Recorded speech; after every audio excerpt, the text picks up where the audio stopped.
All right, while the kiddies are all probably still sleeping, it's time for the adults to have a chat about their futures. Okay. Sounds so serious. Let's have a chat about their futures. Calling a caucus here. Everyone, gather around. An adult meeting, a parent-teacher meeting.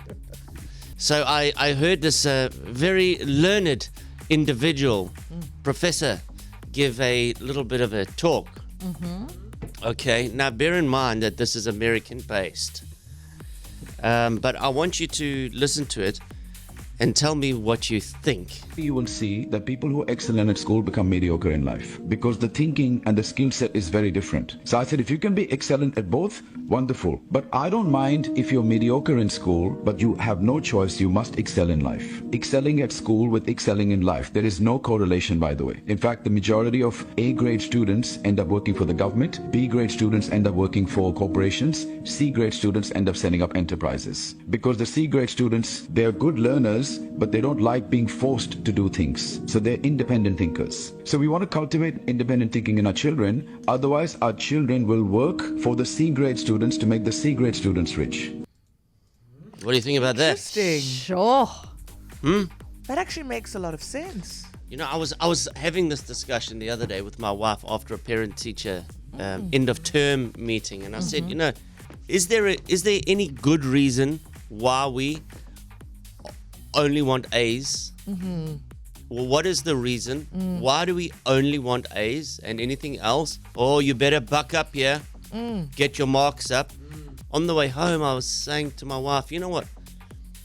I would rather have 60s, but a well-rounded kid that's doing decent in sports, decent at school, decent in the social atmosphere on the playground, than Well have one. adjusted. Because I believe Balanced. very few kids can be great at all three. And for me, those are the three important things. So if you are getting A's, it's going to come at the expense of one of the other two, even perhaps both of the other two. If you're just on the sports field, it's going to come at the expense of probably the other two as well. So what would you rather have? Who is succeeding?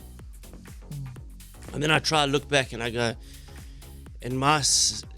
when I was at school, the A-class guys, where are they? What are they doing?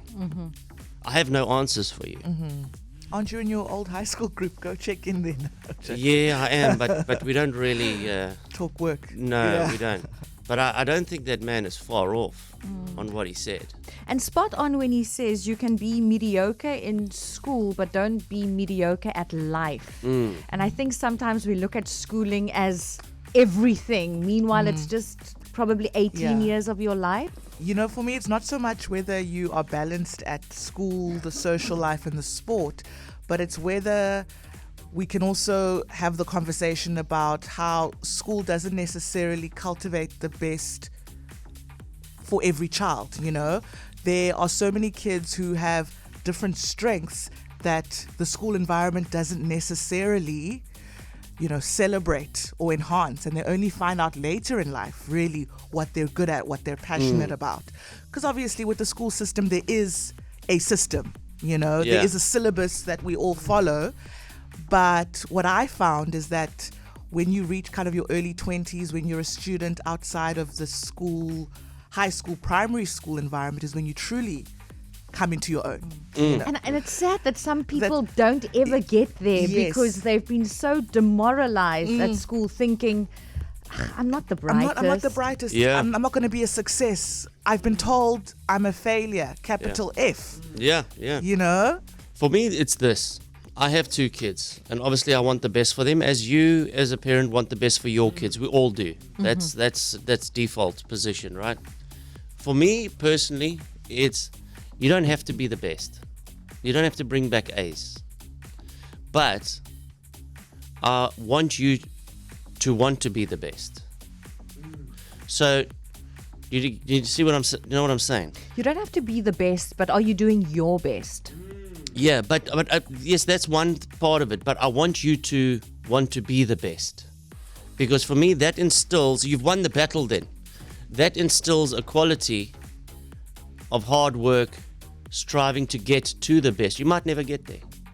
But the fact that you're always going to apply yourself to get there is going to stand you in very good stead later on in life. If you can come out with a drive to succeed, a hunger to want to do something and be great at it, the battle's won. Along with that, you need to be tenacious in that you're never going to give up until you get there. I think if you've got those two qualities, marks are immaterial. KFM mornings with Darren, Shirley, Sips, and you.